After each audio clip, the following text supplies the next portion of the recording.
Part 3 of how my 20th Spinraza injection had went. If you haven't seen part 1 and part 2, please check out those videos first. I will have the links in the description as well for quicker and easier access. But this is part 3 to kind of update you guys on this mini series or mini update, life update. A quick recap is December 5th, I had received my 20th Spinraza injection. December, and from the following days after is I started to go through and feel a lot of immense pain. The pain had got so intense where it was really becoming harder to bear through, and it started to become uncontrollable and very hard to tolerate, to say the least. December, so if you have seen my previous video and you have been staying up to update, if you've seen part 1 and part 2 of the videos, then you will know where I'm going with this. December 14th, to refer back to my previous video, is I was telling you guys how I woke up feeling so much better. I felt a lot better, not the greatest, I wasn't 100% better, but I felt a lot better, where I didn't see the necessity to go into the hospital and get checked out. Like, again, I woke up feeling a lot better. December 15th was the day that the Uno pulled the reverse card. I started to go back in the wrong direction. In the wrong direction, I'm talking about feeling, having a relapse with this pain. It was, so December 14th, I woke up feeling a lot better. December 15th, around 3 to 4 o'clock around 3 to 4 o'clock that morning, December 15th, is I felt the pain sneaking up again. I felt it sneaking up again. It wasn't that intense, but I felt it coming again. I had a rough night that entire night. It was really hard to sleep because the pain was starting to sneak up, and it was starting to get to that point again. The pain fast forward, is the pain had gotten so severe and so intense and so uncontrollable that I couldn't even sit up in my own bed. Now, the bed that I have is I am able to sit up, and I am able to recline my feet up to help relieve pressure It was so intense that I could not sit up. It was very hard for me to move. It was, let alone even sit in my wheelchair. December 15th, my mom had to call the ambulance to get me checked out. Ambulance came, picked me up, took me to the hospital. The ER it was super. The ER was really packed. They had to put me in a hallway, and it's a hospital. During this season, it's going to be full It's going to be full. Shout out to all of you medical health professionals. You guys are truly amazing, and I mean that in the most utmost genuine way possible. Anyhow, I was in the ER, got checked out. My ER doctor came. He was like, "What's going on?" I gave him a brief. I'm afraid that no, I didn't give him a brief. I gave him a blueprint from A to Z, explaining everything from the injection, what the injection is, what's been going on since the injection, my disability.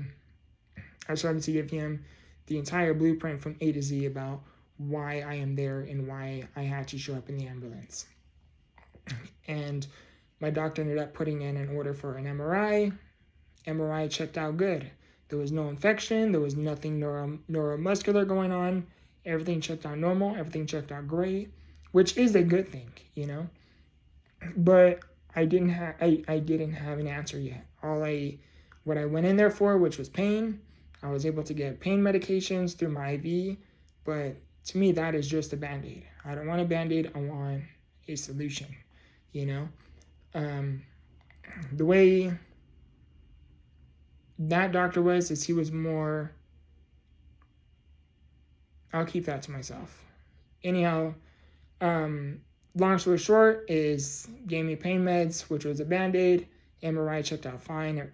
Everything checked out good, which again is a good thing. I get sent home. I'm feeling the pain meds that they gave me was some strong IV medication, but the intensity of my pain was so intense and so severe where that pain medication barely put a dent into giving me, barely put a dent into helping me feel any form of relief. I go home, and me being myself, I'm keeping my faith intact.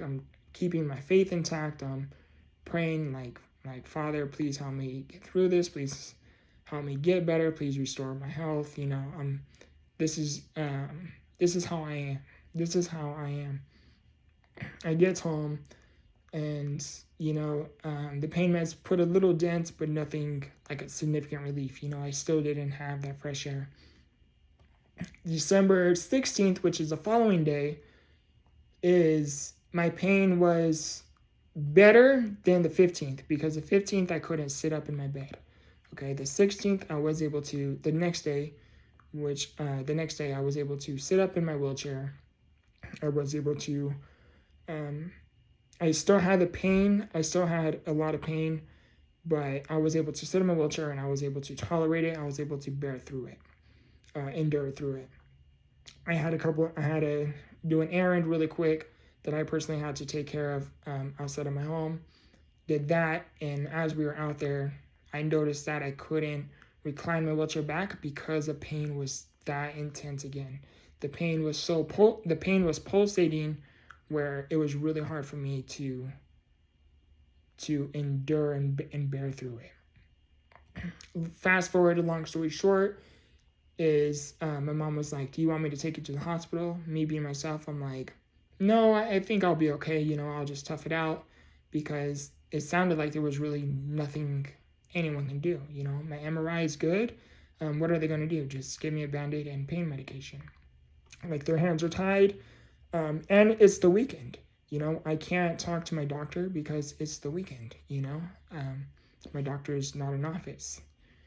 So I had to wait till Monday to talk to my doctor. So my life was kind of like on hold, because the ER doctor's hands were tied because they really couldn't do anything. Their hands are tied. They did the MRI. MRI checked out good, which again is a good thing. And their hands are tied. All they were going to do is just give me pain meds, and I didn't see the necessity to go to the hospital. My mom was able to talk to me and get through my head, like, no, you know what, I think you should go to the hospital. Let's go. I listened, and I went back to the ER, and that was a very interesting experience as well. Went back to the ER. To fast forward and speed up everything is the people that I was able to get in alignment with during this experience, or this day, is they were all truly God sent. If you guys happen to come across this video, I love and appreciate you guys genuinely, because you guys were truly God sent.